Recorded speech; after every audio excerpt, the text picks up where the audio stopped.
হযরত ওমর নিজে বলছে দুনিয়ার লোক আমাকে বড় রাগী মনে করে, যেমন আজকে আমাকে লোক অনেকে রাগী মনে করে, করে না করে না? আব্বাস সিদ্দিক খুব রাগী, বলে না বলে না? না ভাই, নিজের জন্য রাগ করা হারাম, নিজের জন্য রাগ করা হারাম, ইসলামের জন্য রাগ করা হালাল। আমি ইসলামের জন্য রাগ করি, ভুল আমায় বোঝো না, ইসলামের জন্য রাগ করি।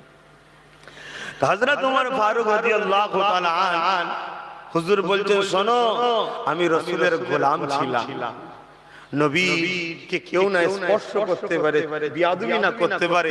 তাই ওমর আমি ঘিরে রাখতাম সবসময় রাসূলকে, সিংহের নাই বাঘের নাই, সবসময় রাসূলের চতুর্দিকে থাকতাম। আর আমাকে দেখলেই গুস্তাখে রাসূলরা সব নিয়ে পালাতো। বলুন আল্লাহু আকবার।